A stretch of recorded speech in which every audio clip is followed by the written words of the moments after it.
Man, I have no idea what I'm going to do for the next video. Plus, skits are starting to become really tough to think up as well. Use Azul's Orbeetle list. It beats you in Chill after all. Yeah, I think I might just do that.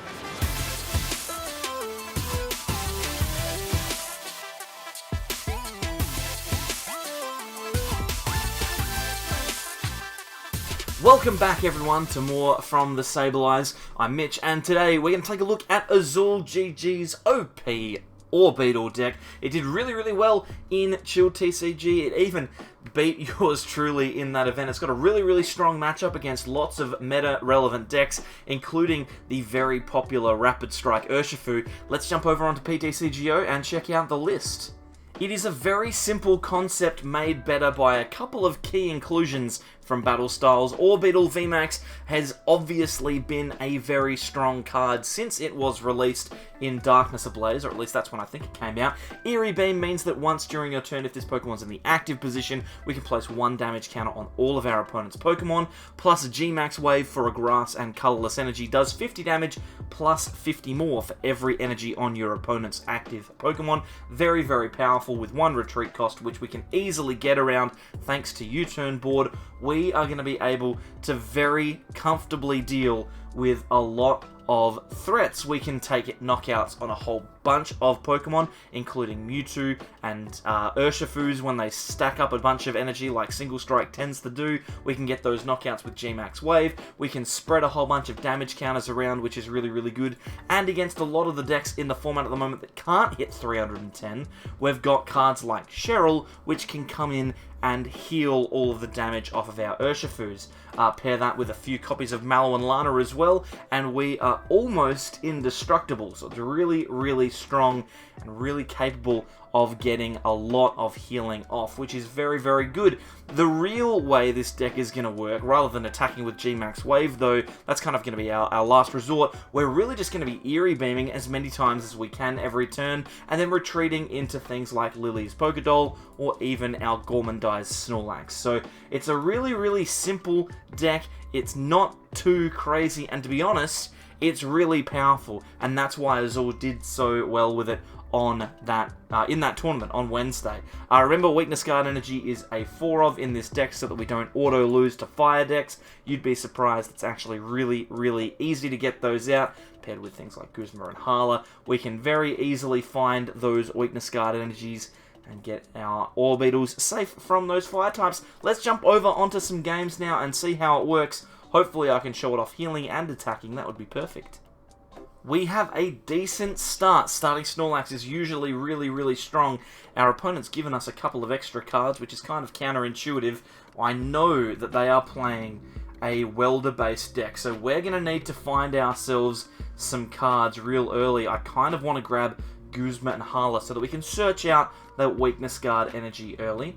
We do have Capture Energy as well, which means that we'll be able to get a whole bunch of Pokemon set up. In fact, we might even be able to get double, what do you call it, Orbeetle, and also a Snorlax as well, just to back up on the bench. So we'll throw the Orbeetle down, we'll attach the Capture Energy, and grab another Orbeetle, and then we can Quick Ball. I think we probably Quick Ball away. I don't know, this Tough Boss seems like the least useful card here. We'll grab another Snorlax, we'll put that on the bench, and then we can Gormandize. I think we probably grab the Orbeetle VMAX out as well, just in case they replace the stadium. Gormandize for 3, and hopefully we're set up nicely for next turn. If we do get knocked out, we've got a second Snorlax which we can promote. Reset stamp does suck, unfortunately. But yeah, if we get knocked out, we've got another Snorlax to promote. We have a tag call in hand now, thanks to the reset stamp, which means we can find Guzma Hala to grab ourselves that Weakness Guard Energy, since we're playing against a fire deck. And we also have a bunch of other useful supporters in our hand as well. Cheryl, Mallow Lana, and Caitlin and Cynthia are very good. Cynthia and Caitlin. Our opponent has a whole bunch of support Pokemon at the moment. No attackers, just Fire Energy in that hand. All 4 Fire Energy. That's it's pretty wild. Mewtwo coming down, so we're not super worried about the Weakness Guard Energy straight away, but Reshiram and Charizard is a big threat. We want to look out for that, and it will come onto the field and threaten us. They're discarding a boss to grab a couple of Fire Energy, And as long as they don't welder here, we should be fine. They don't, so that gives us plenty of time. We'll throw this Pokédoll down. Let's use Tag Call. We're going to grab Guzma and Hala, and also Mallow and Lana. I think we want to get ourselves as many options for retreat as possible. We can discard one of those because we've got Cynthia and Caitlin as well. Grab Turffield, we'll grab U-Turn Board, and actually we grab the Weakness Guard. That will get us into our best scenario. We can grab the Weakness Guard onto the Orbeetle. We can attach the U-Turn Board. We can go for Turffield, grab the Orbeetle VMAX, set that up, and we'll Gormandize again here, I think. And you can see this deck is very slow, right? It's a slow deck to set up. It takes a little bit of time, but that's the way that it works, right? We're not playing an aggressive deck. We're playing a deck that's designed to very slowly, eventually overpower our opponent. If they attach a bunch of energy to their Reshizard to try and get a knockout, they put 2 on there to knock out this Snorlax, then we can just come in, we can hit into them if we want, we can spread a bunch of damage around, we'll be nice and prepared. I don't even know if that sentence made any sense. I'm in that kind of headspace at the moment where I'm saying things, and I'm saying them in an engaging way, but I'm not saying anything at all. It's like that TED Talk where the guy's like, oh, I can just say whatever. I'm giving a TED Talk, but I don't know what I'm talking about. God, if they could stop reset stamping me, that would be fantastic. There goes all of our draw supporters. Hopefully we draw into something here. We don't, which is kind of rough. But our opponent hasn't... Okay, I was about to say they haven't attached an extra energy, so they might not knock us out. To be fair, they may still not knock us out. Although it is unlikely. At this point, we are likely to get knocked out. There's the Double Blaze GX, which sucks, but it's going to be fine. We can promote our... I think we just promote the Orbeetle that doesn't. Do we promote? Let's promote the one that does. Probably should have... I mean, we can just retreat into a Pokédoll here, because we don't want to give our opponent too much flexibility. Let's use Cynthia and Caitlin. We'll discard the doll and grab ourselves... I'm thinking Guzma and Hala for another Weak Guard energy. That seems pretty good. Let's draw... I mean, we top deck into the Weak Guard energy, which is really good. I'm going to attach that now. Means that we can Eerie Beam, and then, if we want to, we can actually retreat into our second Orbeetle. We've got the VMAX in hand, and then use Eerie Beam again, because there's no way that our opponent can knock us out. Safer, though, going into the doll, which I prefer. So I will do that. Because you never know. Your opponent could do something sneaky, right? They could, like, throw down a... I don't know. Oh, Fan of Waves, maybe. So let's just not risk it. Let's play it smart. They're going to Outrage, take the knockout. That's fine. We are going to promote our Orbeetle. We may need to attack this turn. I'm regretting getting rid of the Pokédoll here, but that's fine. We're going to Tag Call. We're going to grab Cynthia and Caitlin. We're going to grab Mallow and Lana. That seems fine. Let's Cynthia and Caitlin. We'll get rid of probably a Cheryl. We don't need that. We'll grab a Mallow and Lana back. Actually, no, the boss does seem better. Let's grab that. And we will draw. We don't find another doll, but that's okay. We can retreat into our second Orbeetle. Actually, if we attach here, can we get a knockout? I think we could potentially get a knockout. No, we're going to be just short. We're doing 200 damage. You know what? Next turn, we could. Let's G-Max Wave here. We can actually get a knockout next turn with Eerie Beam ticks. Right, because our opponent cannot knock us out this turn. We're agreed. They can't knock us out this turn. But with Eerie Beam and Grimsley, which we have in our hand, which is a really, really cool tech, we can get a knockout, which is really cool. Let's play down the Pokédoll. We will Eerie Beam. Let's do that. That puts this Reshizard on 240. Then we can play Grimsley to move 3 damage counters. I think I'm just going to move them off of the Crobat. I don't know, really. It doesn't really matter where these come from. The Crobat is the one that's less likely to die from Eerie Beam ticks. We will move all 3 of those ticks onto the Reshizard, which takes a knockout, which is a really, really cool factor from this deck. And then we will take 3 prizes, which I do not mind. Thank you very much. And then, yeah, I'm thinking we just retreat. we might go into our Orbeetle here. We'll Eerie Beam again. And then we may as well just Tool Scrapper this Crobat. Get rid of their air balloon so they can't easily retreat. We can attach and then attack. Deal a bit of damage. It seems pretty good. Like we're in a good spot here. I would have liked to have gone into the Pokédoll there, but I think it is better to get those ticks going. If they do just retreat into the Mewtwo and then attack, then we can realistically take a knockout on them very easily. But I'm not expecting them to get a knockout this turn. Like I said, if they do, they do. It looks like maybe they will. They've got the boss's orders. They will be able to gust up that Orbeetle, which is frustrating. They're going to use Dance of Tribute, because we did knock out the Rechizard last turn. They can retreat into their Mewtwo. They can use Tool Jammer, which is it's frustrating, but it's fair enough. I mean, we're still going to be able to maneuver thanks to Mallow Lana and cards like that. They're going to get a knockout, which is fine. And then we're going to promote our Orbeetle into the active, and we'll see how we go from there. Best part here is, as well, we can stamp them to 2, and they won't have any cards. Oh, and top decking that Bird Keeper is really, really good for us. Let's stamp them to 2. Then we're going to use Eerie Beam. Then we're going to use Bird Keeper. I think that's going to be the play. We're just going to Bird Keeper into our Pokédoll so that we're as close to winning this game as possible. I think that's the smart thing to do. We can just Bird Keeper into the doll. There's nothing our opponent can do about that. We could play down another Orbeetle. That's not a problem. We'll put a Weak Guard energy on that. Means that we could potentially get multiple ticks, which would be fantastic. And then we'll just pass. It obviously does leave us open to being knocked out next turn and losing the game.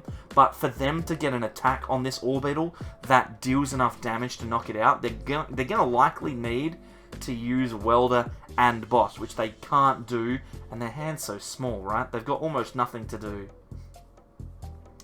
So they're going to Outrage here, take the knockout on the Pokédoll.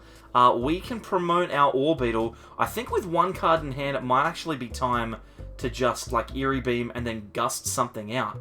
We could potentially just do that, right? We could just use Boss's orders, or we could just go into another Orbeetle here knowing that they can never do anything. I think bossing out the Oricorio is the best move, though. We can just hit into this with GMAX Wave. We can actually retreat now that we've got the thing going. Eerie Beam again. This is fine. Hit into that a bunch of times, and then we'll see if they can get out of the active. Because, to be honest, there's not a huge amount more that we need to do. We have Bird Keeper in hand. The likelihood of them doing something is slim. Absolutely. We've got... Okay, there you go. They've conceded. I must have clicked right as the victory screen came up. We're into a second game here, and I'm not going to lie to you, we have an incredible start. In fact, our start is almost too good.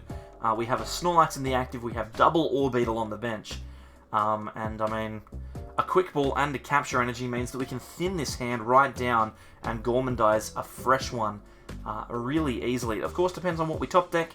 If we can find something that is easily playable, then we are going to be looking really, really strong. Playing Inteleon is awkward, because we do obviously lose energy playing against them, but you know what, I'm fine with it, because they're going to be putting very little pressure on. We'll be able to get stuff going nice and easily. Let's Cynthia and Caitlin, we'll grab ourselves a what do you call it, a Pokédoll, then we can Gormandize. I think that's fine. We'll leave the air balloon on for the moment. We don't need to get rid of that right now. And now we're in a dead hand. This hand is terrible. So we may be sitting back and relaxing for a little bit with this one. We'll wait and see. But yeah, no, this deck is great fun to play. And when it works really, really well. I'm not going to say that I'm well versed enough with the deck to be able to consistently beat all of the meta decks. But you saw against Welder Mewtwo, it is definitely doable. And that is a very big card in the meta right now. Team Yellgrunt, frustrating but not that big of a deal.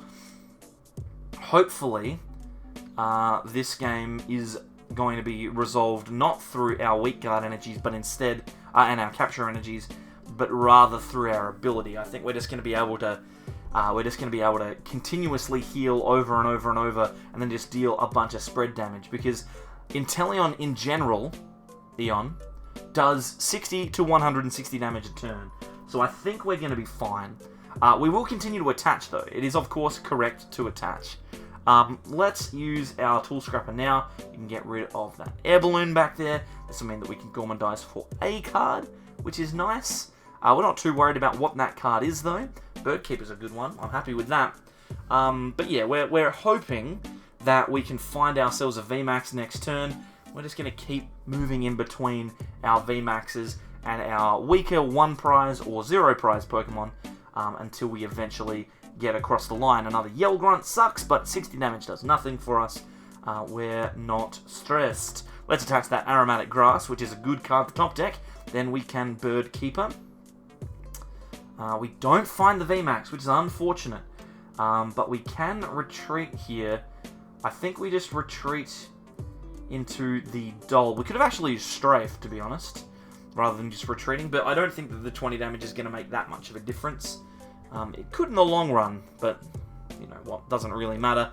We can go into our Snorlax or something here. We're going to Bird Keeper again. We're looking for VMAXs. We are looking for VMAXs. So let's use our Bird Keeper. There's a VMAX, fantastic. So we can throw down the Orbeetle here. I'm thinking that we might actually attack this turn, since they didn't remove our energy. After the Eerie Beam, we might attach to the active. We could retreat, though. That is an option. I don't really want to lose the energy, but getting some damage onto this Inteleon could be good. I might just attach to the Orbeetle on the bench and then just retreat, to be honest. Because I'm not too worried, realistically. I'd actually prefer it if they start knocking things out, because then the reset stamps in my hand are very, very valuable. But yeah, we're going okay here. This is not terrible. We could have had a bit of extra pressure. This Inteleon could have been half hit, but I'm not worried about it. I'm more worried about losing out on energy attachments if we get attacked and then we lose both of our energy. It's going to be awkward. Obviously, we do have Mallow Lana and Cheryl, so we're not too stressed about the damage on our VMAXs, and if our Stadium stays in play for one more turn, we have 2 VMAXs in play, we will be in a really strong spot. So, like I said, I'm not too stressed about the damage at all. We can afford to play this one really, really slowly, and here's that Team Yell Grunt. So if we had have left our VMAX in the active, we would have had both energy removed, which would have sucked, but, you know, it's not the end of the world, I guess. We do have the Turffield still in play, though, which is excellent. It means that we can throw our VMAX into the active here. We can Eerie Beam, spread that 10 damage across the board. Then we can use Turffield to find a second VMAX and play that one down. And this now means that they're going to need to fight a little bit harder to get that Team Yell Grunt. I think it is worth attaching and attacking now, though. Let's use the Guzmahala whilst we do have it. We'll get rid of the Snorlax and the Tag Call. We'll just grab all of the appropriate cards. U-Turn Board is the most useful one here. We'll attach that to the active, and then we can Eerie Beam. We might Stamp. I don't think it's that big of a deal at the moment. We can just G-Max Wave here. Deal 150 damage and put this Inteleon on the clock, which I like. We could have knocked it out that turn, though. Maybe I was playing it a little bit too safe. It's okay. They flip Tails on the Crushing Hammer, which is lucky for us. And they're going to go with a Level Ball, and I'll find a Drizzile. I'm going to be grabbing some more trainer cards here. This Inteleon deck is definitely one to watch now that cards like Pikarom aren't as big in the format thanks to Urshifu. Inteleon does have a lot of power. Plus, it is going to be coming out as a League Battle deck soon. So, if you are a person that's looking to invest in the game, then this particular deck might be one to keep an eye on. I will produce a video as soon as that deck comes out. Because Inteleon is good. It is a good card. And it will continue to be good going into the next format. I think we're all good here, though. Crushing Hammer and Wondrous Labyrinth are iffy. If they flip heads, that sucks. They don't. Okay, so this is all good. They're going to play the Wonder Lab down, then they're going to use Hydro Snipe. That will remove an energy from our hand, reset from our deck. Reset Stamp sucks, but we do get the energy back to our hand, so it's not that big of a deal. Hydro Snipe, there it is. The worst part about having our hand reset stamped away there was that we actually don't get access to our stadium replacement anymore, which is very frustrating. That means we're going to need to just spread some damage here. We can retreat into a second Orbeetle, we can attach to the bench, Eerie Beam again, and I think we're just going to pass. We might play a third Orbeetle down potentially. Not that we really have to. I think we can just pass. But yeah, it's going to be a little bit annoying because then we need to wait until next turn, and that's me getting punished for not attacking that first opportunity that I got. Being a little bit too passive, we might be punished by that Wondrous Labyrinth here, which does suck. But on the plus side, we know we cannot be punished by them with the Wonder Lab still in play. They have to use Hydro Snipe. 60 damage for us is nothing. We can cop that easily. We'll be able to deal a bunch of damage here. We can attach another energy to our benched Orbeetle. And there you go. They're just going to concede because they know eventually we get into that one and win. So there you have it, a really powerful deck. Thank you very much to Azul for beating me with it because it is really, really strong. And, you know, it makes a good video as well, which you can't complain about. Thank you as well for being a viewer. And if you are a channel member, like one of these lovely people over here, thank you very much. There's so many people to thank. Dadbot, Azazel, Fernando, Yolo, Stephen Ty, Agent Abel, Austin, Josiah, Andy, Exonic, and Robsy. Thank you all for your generous support, as well as everyone else who is a channel member. I'm going to have to stop reading them out. There's too many of them. Thank you, everyone, for your time, and hopefully I'll see you next time for more from the Sableyes. Bye.